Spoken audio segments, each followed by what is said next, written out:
Assalamualaikum warahmatullahi wabarakatuh. Kita dari kelompok 3 bakal membahas berbasis teks dan grafis dan install sistem operasi. Di sebelah saya ada Rizka Arinta dan ini belakang saya ada Doni, belakangnya Doni ada Rafli, di atasnya Arin ada Lia, sebelahnya ada Amel, sebelahnya Amel ada Peggy. Ya, slide selanjutnya bakal dibahas sama Arin.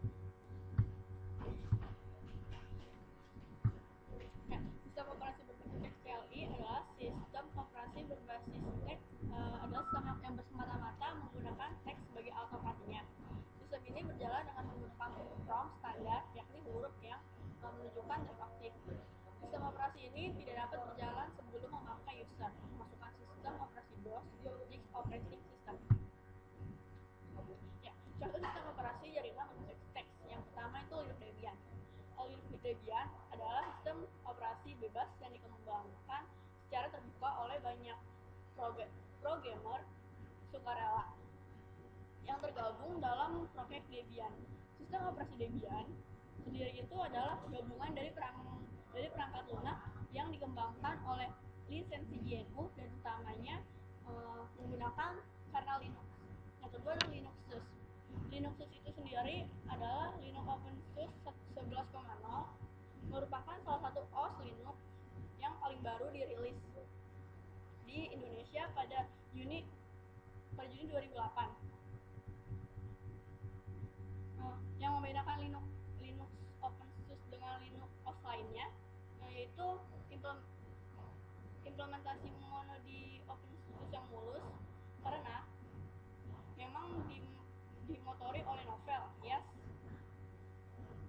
Tentu saja menjadi ikonnya OpenSUSE. Ya, selanjutnya itu ada Sun Solaris dan Linux Red Hat. Selanjutnya akan dipresentasikan oleh Dian Octavia.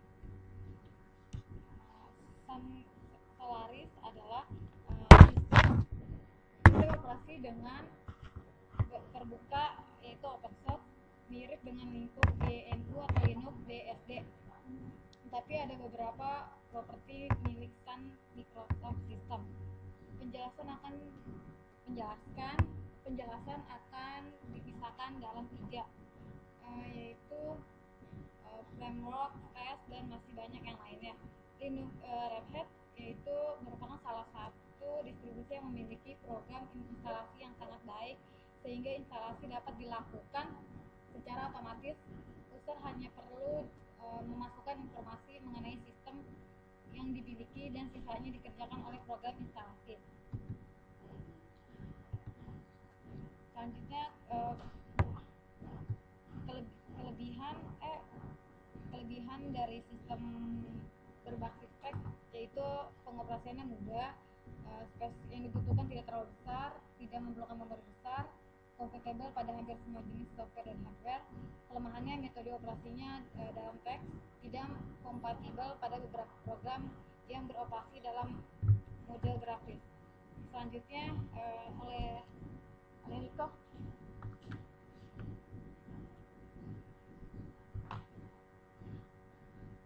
Ya, sistem operasi berbasis grafik atau GUI. Sistem operasi berbasis grafik adalah sistem yang data dan perintah dapat dimasukkan melalui tampilan grafis atau gambar. Pada sistem ini, user dapat berinteraksi dengan sistem operasi melalui gambar-gambar atau ya simbol-simbol, dan tentu ini bakal lebih memudahkan dan bikin kita nyaman buat penggunanya. Ya, itu sebabnya kenapa sistem operasi yang berbasis GUI sering disebut user friendly.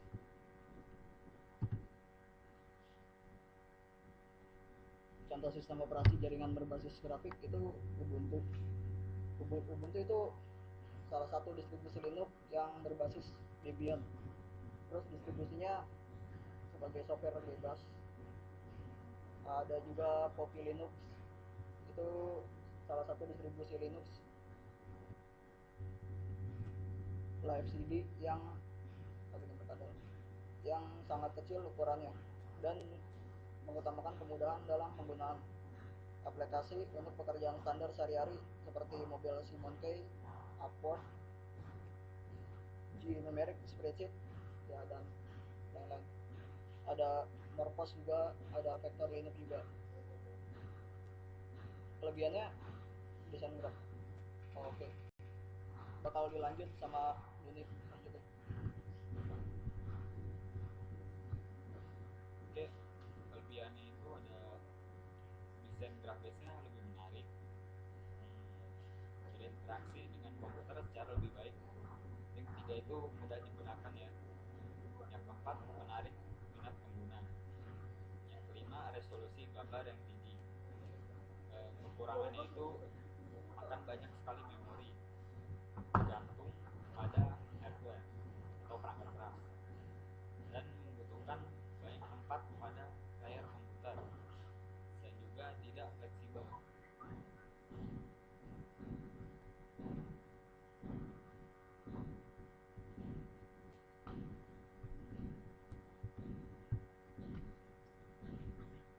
Oke, selanjutnya akan diteruskan oleh saudara Ahmed. Menginstal sistem operasi open source. 1. Siapkan CD instalasi atau master Ubuntu 10 dan laptop yang akan digunakan kita install. 2. Pada sistem Windows 7, Windows 7 yang sudah di backup data pada partisi hard disk yang akan kita isi sistem Ubuntu minimalis 10 GB.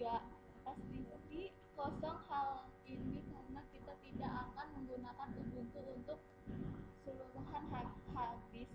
Yang ketiga, restart laptop dan masukkan CD master Ubuntu pada DVD RW. 4. Tekan F2 untuk masukkan pada BIOS, lalu atur pada boot menjadi DVD RW. Yang kelima, tunggu beberapa saat hingga file selesai di logout.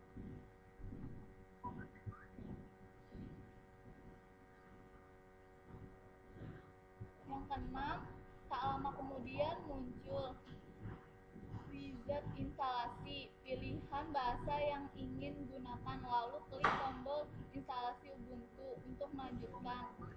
Yang ketujuh, kali ini kita akan menginstal Ubuntu dengan koneksi ke internet agar dapat langsung update dan drive otomatis akan terinstall.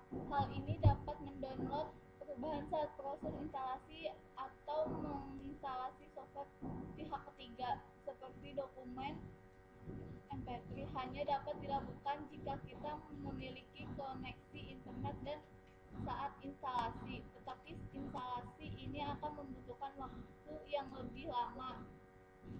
Beri tanda centang pada mendownload, update, live instalasi, dan instalasi device third party software. Selanjutnya akan dibacakan dengan Peggy Melati.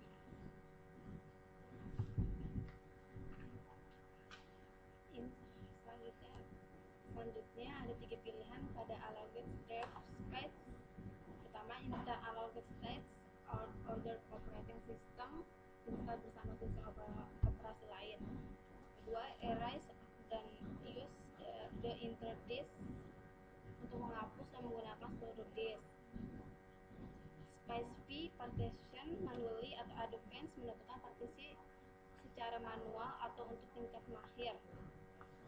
3. Pada size in megabits, isi besaran ukuran drive, misalnya 15.000 atau 15 GB pada tipe for the new architecture. Ini contoh instalasi. Akan dilanjutkan oleh Rafli selanjutnya.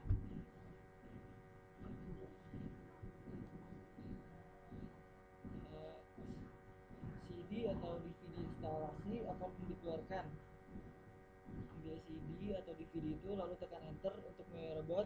Komputer akan di restart dan dalam beberapa detik saat komputer meminta untuk membentuk sistem operasi yaitu Windows dan Ubuntu 10.10 membentuk 10.10 Maverick Market. Tinggal login, klik username lalu masukkan password Anda klik tombol login atau tekan enter untuk login.